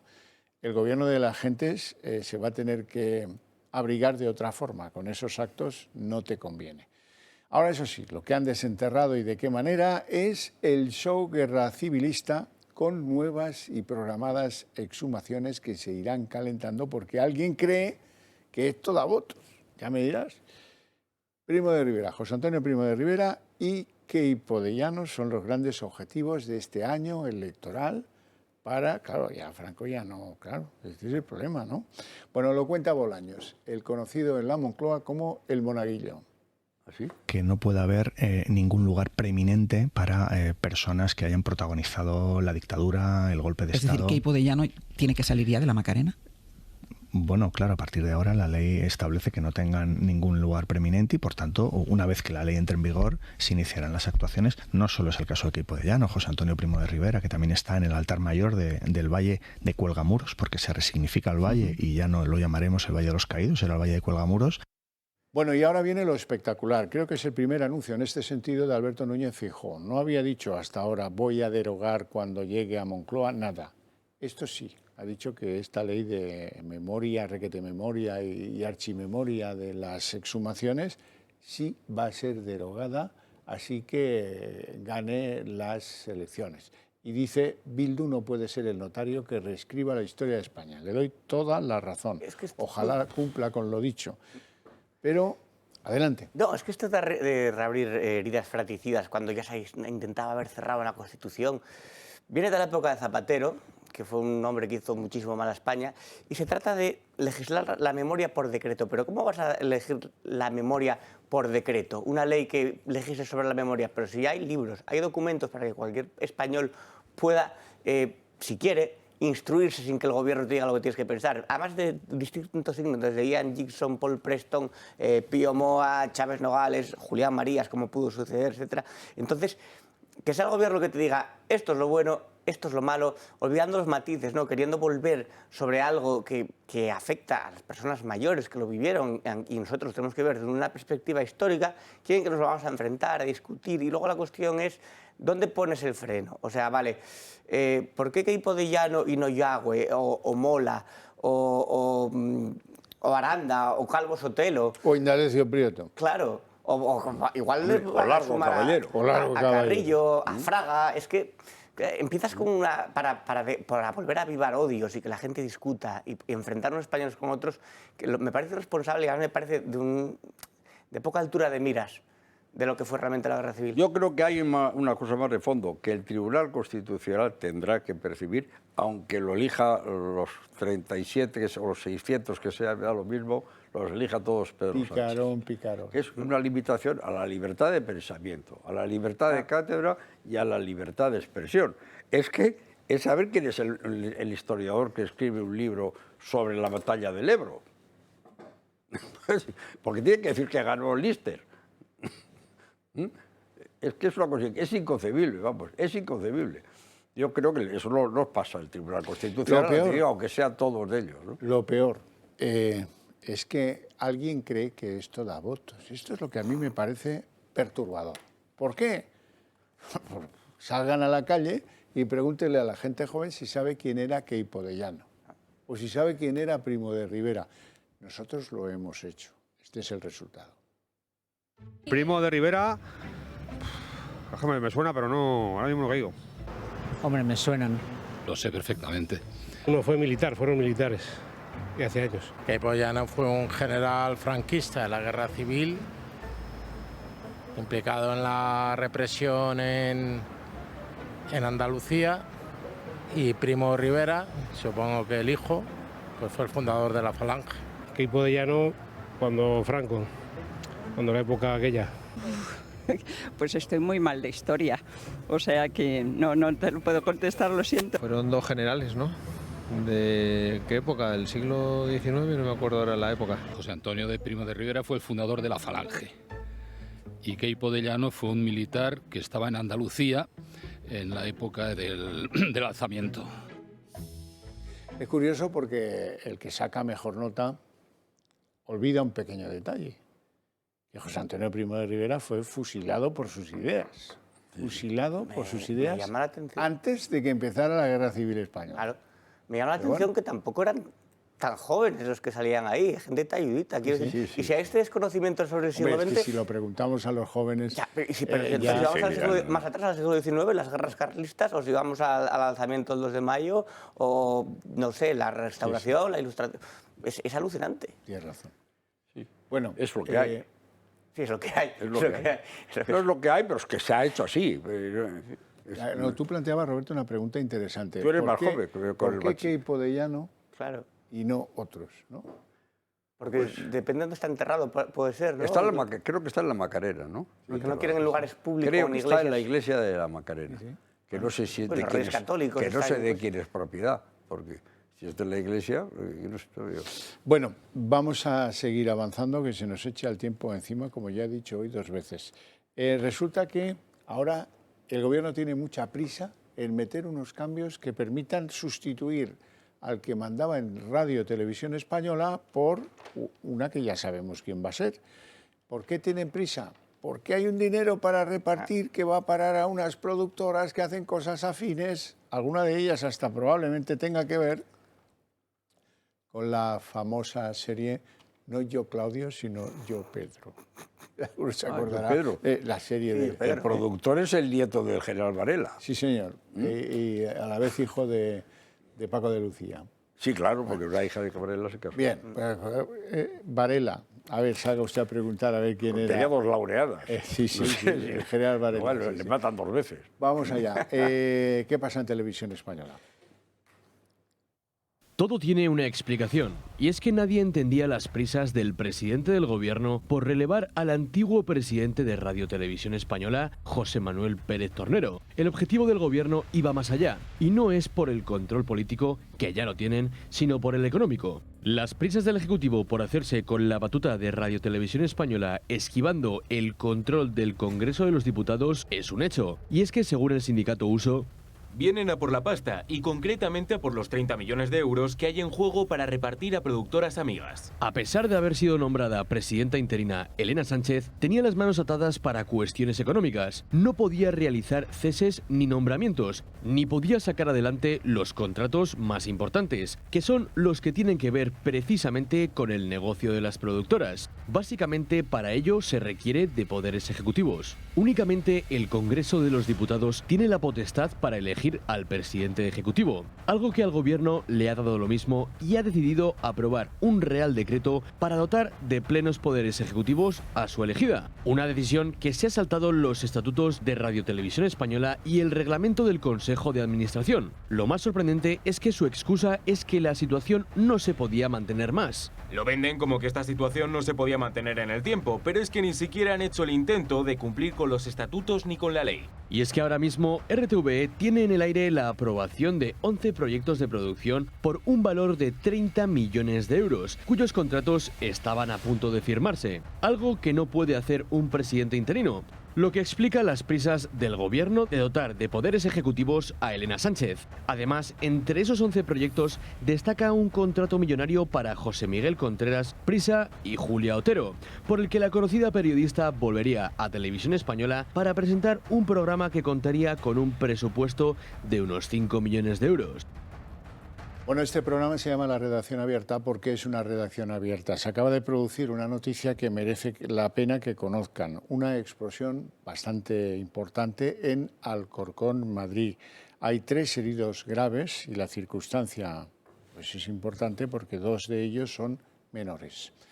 Es el primer flash informativo. En la medida en que conozcamos más detalles, no tengan duda que aquí los van a conocer lo antes posible.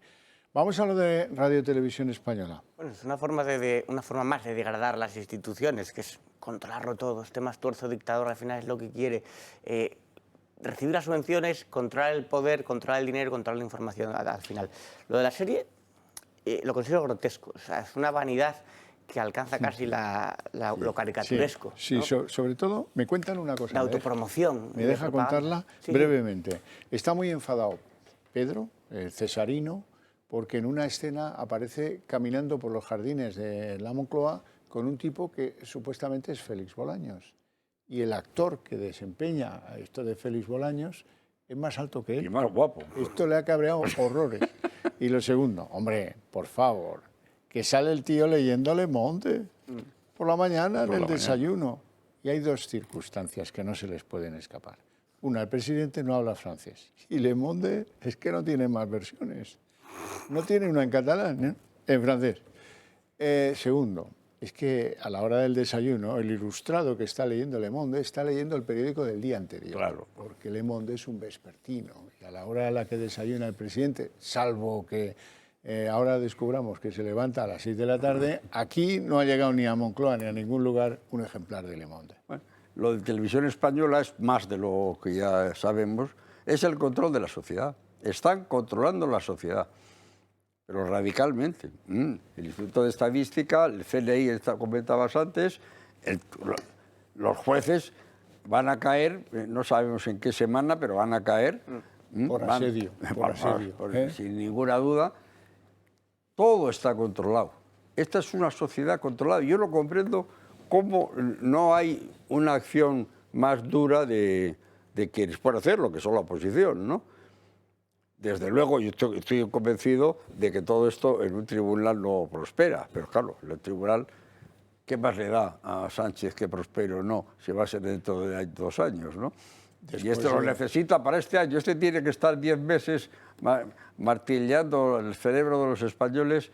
En Televisión Española lo tiene difícil porque no la ve nadie. No la ve nadie, es una emisora clandestina. Estamos asistiendo al auge y a la desgracia de la política ficción, que es el ejemplo de Le Monde, pero todo en Sánchez así, es una performance continua. Por eso las contradicciones y por eso que dicen mentiras, no. Él en su cabeza no lo ve como una mentira, sino lo ve como la actuación que toca en ese momento. Me interesa decir esto, me interesa decir que con Bildu no voy a pactar. Ahora sí, porque me va a llevar a donde yo quiero, que es seguir en lo que le decía Zapatero a Gabilondo, Iñaki, es que ahora nos conviene tensión. ¿Recuerdas? Pues eso es el manejo de todos estos, que es una inmoralidad. Yo creo que la serie puede tener el efecto contrario, que la gente se lo tome a pitorreo como... Habrá que ver si sale. Sí. Algunos se la creo que podía ser que no saliera. Pues, porque si la ven 10 amigos de verdad del presidente, le dicen, déjalo. Que va a haber, aquí van a salir chistes. En Madrid de esas series pueden salir 300 o 400 chistes, ¿no? Café para muy cafeteros, para las charos y para los pedristas o pedretes acérrimos, pero poco más. Pero para eso no hay que hacer nada. Esos ya comen pitas. Ya, bueno, ya no están ahí. Yo no creo que... no tengo la menor idea, pues es natural, pero a mí me da la impresión de que antes de saberse nada está siendo tan ridiculizada que dudo que la saquen. Porque una serie será de 3 o 4 episodios, supongo. Creo que Pedro el Grande se va a llamar, creo, ¿no? Se va a llamar Pedro el Grande, o yo Pedro. Sí. Qué mala Pero vamos, el fondo del asunto es el control de la sociedad, que eso es gravísimo, y además cuesta mucho levantarlo después, aunque se ganen las elecciones. Sí, y yo veo cuesta mucho levantar porque la gente se ha acomodado. En ese sentido veo muy desarmada a la oposición. Aquí hubo un cese que era el de un oficial de la Guardia Civil, Pérez de los Cobos, y la reacción de las fuerzas políticas fue: ahí no me meto porque no es mi negociado, ¿no? Y porque puedo ser yo el siguiente. Pasó lo mismo con la del CNI, pasó lo mismo con el Instituto de Estadística más recientemente, claro. Oiga, al final... El asunto se está poniendo color hormiga, desde luego.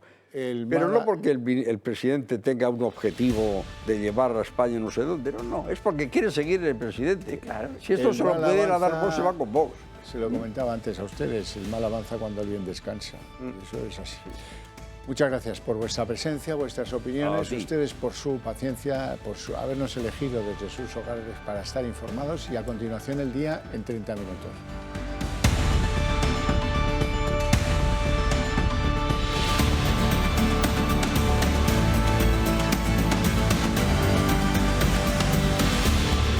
El día en 30 minutos. Bueno, no tienen carácter social, pero es que satisfacen los intereses entre la relación de Sánchez y de Podemos.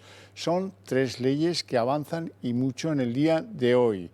Leyes ideológicas, las 3. La primera, pomposamente llamada Ley de Igualdad Real y Efectiva de las Personas Trans.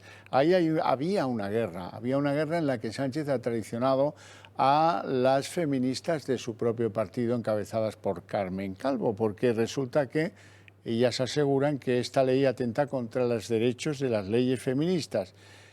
¿Y en qué cosas? Pues en eso de la autodeterminación del género a voluntad en el registro, algo que consideran en Podemos y en las organizaciones LGTBI como innegociable.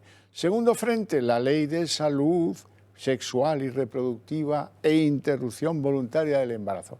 Ese es el título del instrumento que ha quedado visto para sentencia y que elimina el requisito de que las menores, a partir de los 16 años, pues tengan que requerir permiso paterno para destruir un embarazo. El tercer y último frente, la llamada ley de supuesto bienestar animal. Aquí esto también divide a muchos podemitas de lo que piensan buena parte de la familia socialista, pero esta ley todavía se puede encarrilar de otra forma, como viene escrita. Hoy han caído aquí las enmiendas de totalidad del Partido Popular y de Vox, y el pique proviene de las regiones donde se caza y se tienen perros de caza, aunque la gente sea socialista. Así es que veremos en qué queda. Algo que pretende cambiar, algunos creen que destruir, nuestra sociedad. Marina Álvarez. ¿Qué tal? Buenas noches. Una joven de 16 años podrá abortar o cambiar su género en el DNI sin más impedimentos que el de su propia voluntad. Esta España, con la que tanto soñaba Podemos, está hoy un poco más cerca, una vez que esa ley, esa reforma del aborto y esa ley trans han superado su primer trámite en el Congreso. Los morados saben, sin embargo, que la aprobación de la segunda no va a ser fácil. La norma, que ya ha dejado varios cadáveres por el camino, el de Carmen Calvo y el de las feministas que se desmarcan del texto, podría, ya lo avisan, sufrir cambios a petición del Partido Socialista. El Congreso impulsa las leyes de Montero.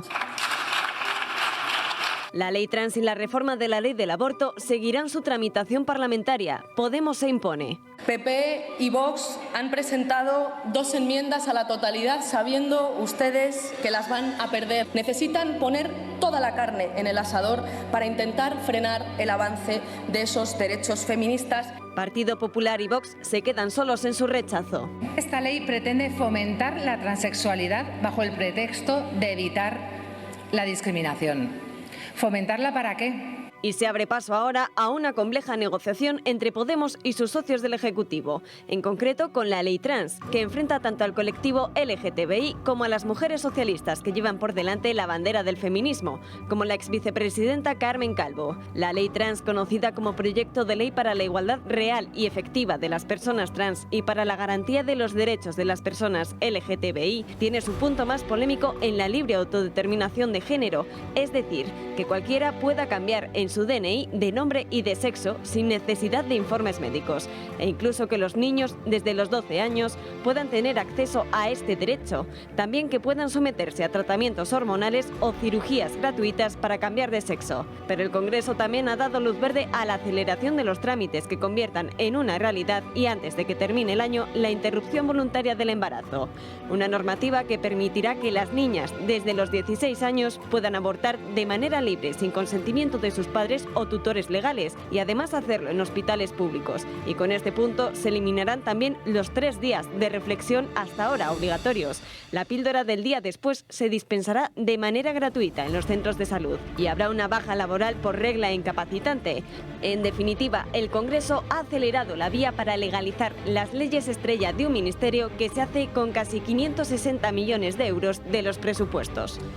En la defensa de la llamada Ley de Bienestar Animal, pues la verdad es que parece que se pretende dotar de derechos a los animales, cuando los animales, ya que no tienen obligaciones, pues no pueden tener derechos. Así viene desde el derecho romano, pero bueno, ahora sí, ahora tienen derechos. Bien, lo defiende Echenique. Echenique, de una manera muy singular, establece desde su punto de vista la sinrazón de la oposición en función al número de carajillos que se hayan tomado. Para los que no lo sepan, el carajillo es una bebida basada en café y algún licor.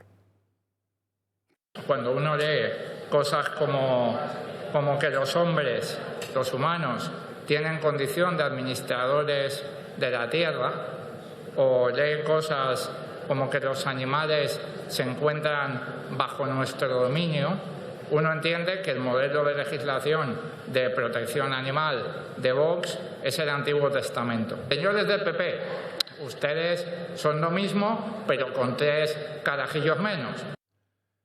Bueno, y precisamente los ministerios que han impulsado estas leyes, Igualdad y Derechos Sociales, son 2 de los más beneficiados en las cuentas para 2023.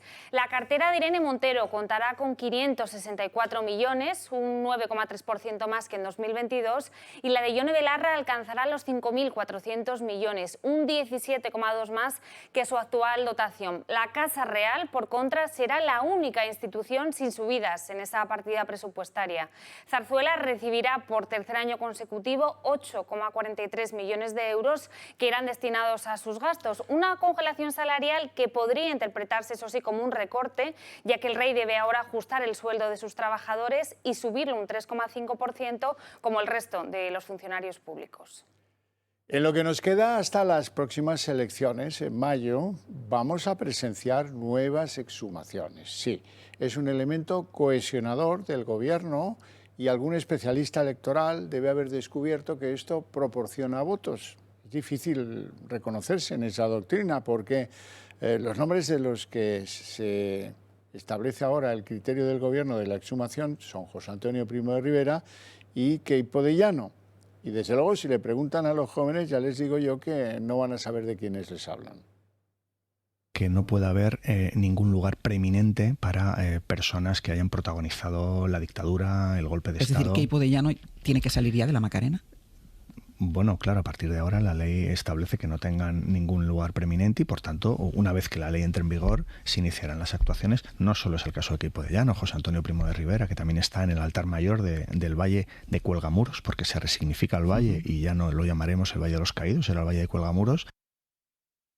Bueno, reclamo su atención porque este es el primer compromiso de derogación de leyes que suscribe Alberto Núñez Feijóo como candidato, futuro candidato a la presidencia del gobierno. Dice que si llega a Moncloa derogará esta ley de rememoria histórica y además lo hace con un tuit, este que ven ahí, en el que al final hay una advertencia. Bildu no puede ser quien reescriba la historia de España. Bueno, tengo yo que contarles que las medidas que impulsa este gobierno socialcomunista nos hacen hiperventilar a todos. Imponemos impuestos a los ricos y les llamamos de la solidaridad, pero luego no queremos ser solidarios y devolver a los ciudadanos lo que le estamos cobrando de más en impuestos por culpa de la inflación. Eso es conocido. El esfuerzo normativo gira ahora sobre temas aparentemente superfluos, pero que permiten establecer un control social y satisfacer a la izquierda más radical española.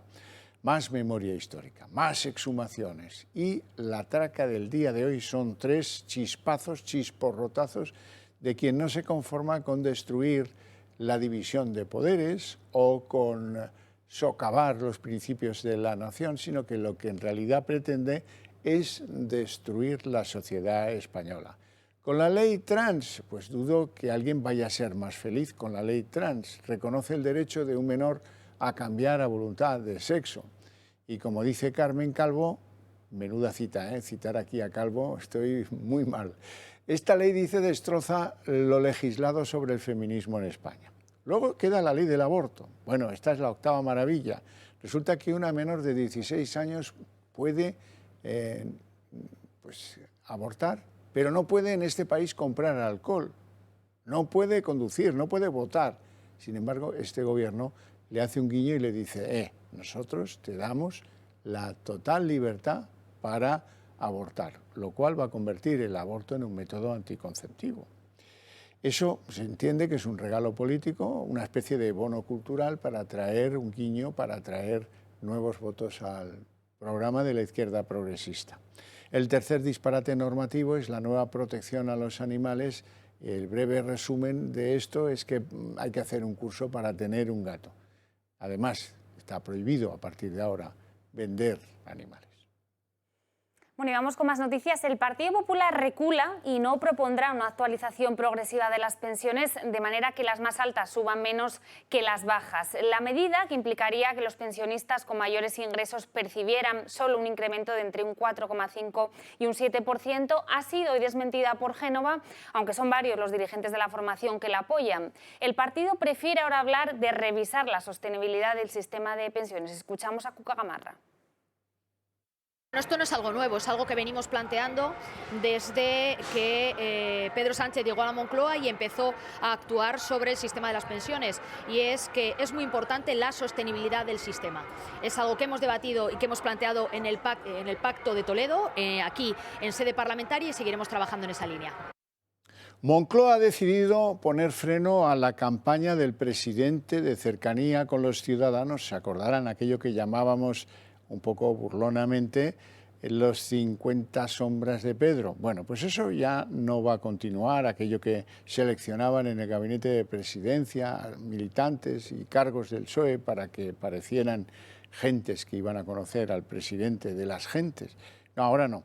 Resulta que los abucheos en algunos de esos encuentros, o el que tuvo lugar ayer en Coruña a propósito de la visita del canciller alemán, aconsejan, pero sobre todas esas razones, prepondera que muchos varones socialistas españoles han llamado a Ferraz para decir, mira, no quiero fotos cerca del presidente, mira, mejor saltamos esta autonomía y que se vaya a otros lugares. Han sido varios y han decidido cancelar la campaña.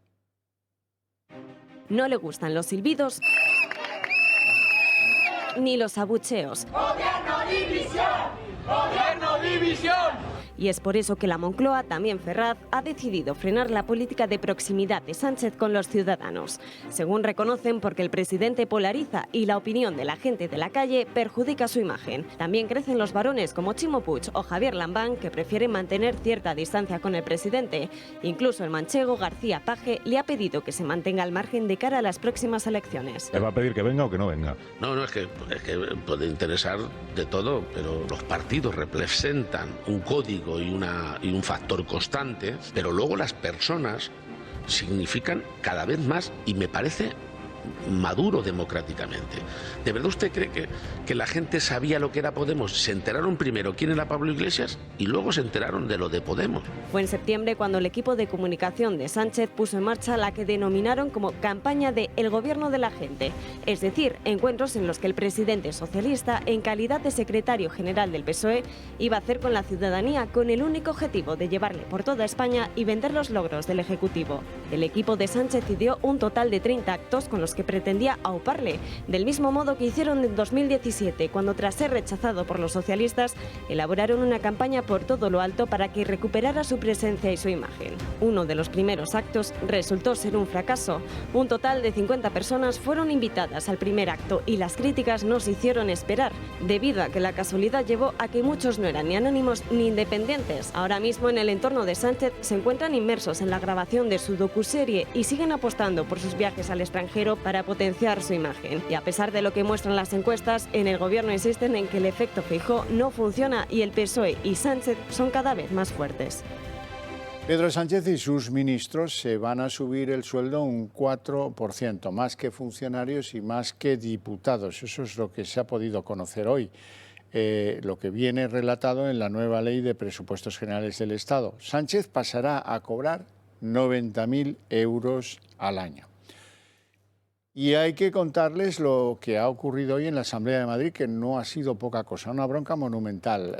¿Originada por qué? Originada por declaraciones del vicepresidente madrileño, Enrique Osorio, quien dijo que, bueno, pues que no reabrir el drama de lo que ocurrió en la pandemia en las residencias geriátricas porque las familias lo habían superado. Y por otro, problemas en la relación Partido Popular madrileño-Vox, porque Vox quiere una comisión que estudie qué pasó en esas residencias de mayores, no una comisión de investigación, como propone la izquierda, sino una de estudio para interpretarlo bien e impedir que podamos tener en un rebrote que nadie desea del COVID, de nuevo problemas en las residencias geriátricas. Tensión en la Asamblea de Madrid por la gestión de las residencias durante la pandemia. Los partidos quieren investigar lo sucedido y el vicepresidente de la comunidad respondía ayer lo siguiente. Ahora esta comisión yo creo que solo tiene un interés electoral y va a causar un daño innecesario a esas familias que podrán volver a pensar, ¿se podría haber evitado? Hoy en la Asamblea la izquierda cargaba contra Osorio. Lo primero, respeto, luego verdad y justicia. Si ustedes tienen todavía un mínimo de dignidad y respeto, cese a su viceconsejero.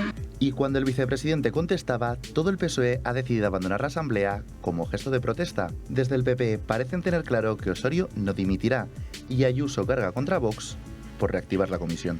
Déjeme que le diga que me llama especialmente la atención que sea Vox el mejor aliado de la izquierda en esta Cámara.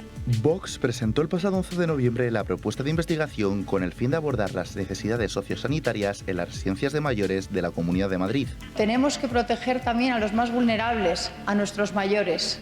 Y tenemos que conseguir mejorar el sistema de residencias, mejorar los últimos años de su vida. La propuesta de la izquierda es crear una comisión de investigación con el fin de que los responsables den explicaciones de lo sucedido, mientras que el objetivo de Vox es crear una comisión de estudio para saber qué sucedió en las residencias en 2020, las causas que provocaron las muertes de los ancianos y establecer propuestas de mejora para evitar que se produzca algo similar en una hipotética próxima ola.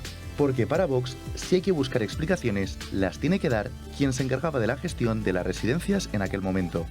Nosotros votamos en contra de una comisión de investigación revanchista de la izquierda, porque aquí la izquierda lo que tiene que traer es a Pablo Iglesias a dar explicaciones.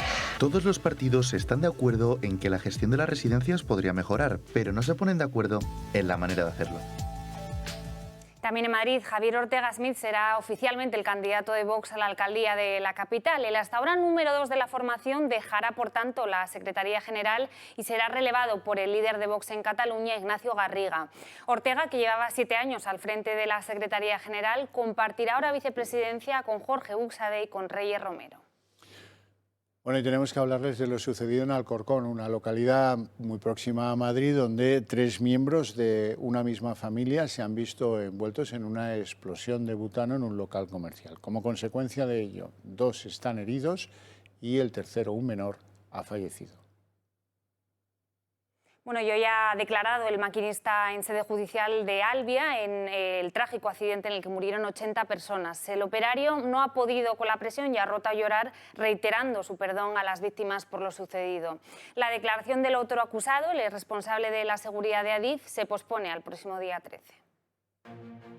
Con voz entrecortada y en medio de un mar de lágrimas, así ha enfrentado su primera declaración en el juicio el maquinista del Albia descarrilado en Santiago de Compostela. Me reitero lo que ha hecho, que la víctima quiere perdón, pero fue un accidente, no pude evitarlo. Tras hora y media de declaración, Garzón, que solo ha respondido preguntas de su abogado y aclaraciones solicitadas por la jueza, ha concluido con la voz rota y pidiendo perdón a las víctimas. Incluso tuvo que recurrir en varias ocasiones a un pañuelo de papel para secarse las lágrimas. El abogado defensor ha criticado que Adif colabore en la defensa del otro acusado, Andrés Corta-Bitarte, mientras que Renfe abandona su suerte al maquinista. Adif está haciendo todo y con la abogacía del Estado para defender al empleado de Adif. Y Renfe pasa de absolutamente todo. Pero no solo que pase, es que Renfe le paga 125.000 euros al año a la abogacía del Estado y resulta que la abogacía del Estado va pidiendo a la Renfe 1.400.000 euros por los daños de los materiales. El acusado no pudo contenerse en el momento de rememorar lo ocurrido y defendió que la señalización antes de la curva que provocó el accidente no era la apropiada. Había señales en la vía que le indicara que se secaba la curva, como señales de anuncio de velocidad, con un preanuncio, un anuncio y una limitación de velocidad. Ya digo, reiterativamente, no.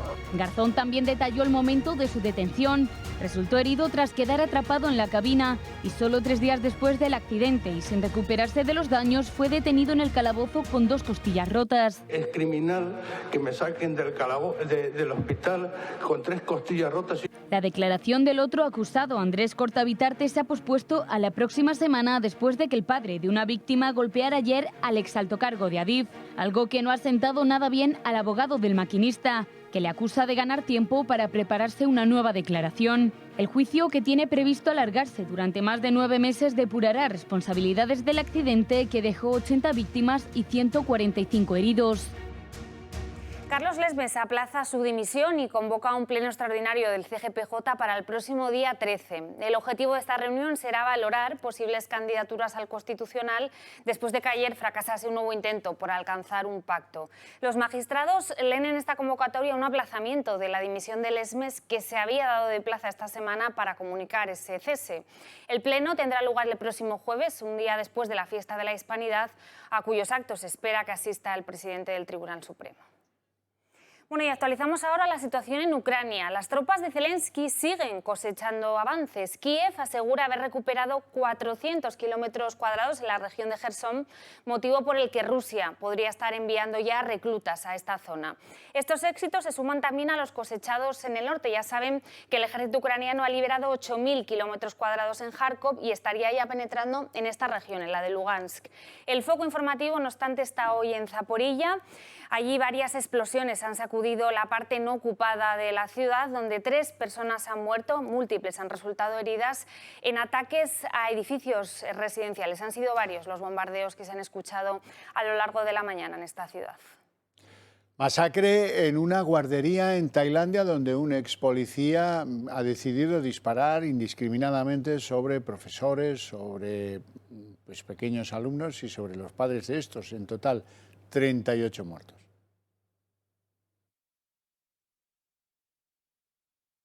Este jueves, en un ataque armado perpetrado por un antiguo oficial de la policía tailandesa contra una guardería en la localidad de Nanaklan, situada en la provincia de Nong Khaon Phu, según han confirmado las autoridades. La policía ha indicado que el atacante, quien ocupó el cargo de teniente general de la policía, ha irrumpido con un arma de fuego y armas blancas en el centro, donde ha matado a varias personas, entre ellos un número indeterminado de niños, y tras ello se ha dado la fuga. El primer ministro tailandés ha ordenado al jefe de la policía para que se desplace al lugar para coordinar las tareas de búsqueda y captura del sospechoso, tal y como recogen los diarios del país. Por el momento, se desconocen las causas del suceso. La Fiscalía investiga si hay delito de odio tras estas imágenes. ¡Putas! ¡Salid de vuestras madrigueras, que vos conozcan! ¡Sois unos putas ninfómanas! ¡Os prometo que vais a follar todas en la capela! ¡Vamos a jugar!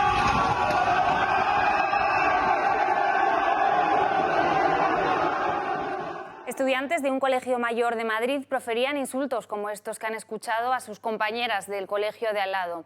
El vídeo fue grabado el pasado domingo y se ha hecho viral en todas las redes en las últimas horas. La dirección del colegio ha condenado los hechos y ya ha expulsado al autor de los gritos. La Complutense, a la que está adscrita este centro, ha abierto ya un expediente por lo sucedido. Nosotros condenamos totalmente los hechos y esta agresión verbal machista. Queremos abrir un expediente informativo para dirimir las responsabilidades, ver si alguno de los colegiales es de la Universidad Complutense o de otras universidades, para ver si podemos abrir expedientes. Bueno, y vamos con buenas noticias. El Goya de Honor de este año ha recaído en el cineasta Carlos Saura. Con más de 80 años de carrera y muchos grandes éxitos, como es el caso de Ay Carmela, el aragonés recibirá el reconocimiento de la Academia de Cine el próximo 11 de febrero en esa ceremonia de los Goya en la ciudad de Sevilla. Bueno, y hasta aquí el día en 30 minutos. Les deseamos que sean muy felices esta noche y sobre todo si deciden compartirla con nosotros. Y si deciden quedarse a ver en Dos Continentes con Sandro Meco y El Gato al Agua. Nosotros volvemos mañana a las 8:30, no se olviden. Hasta mañana.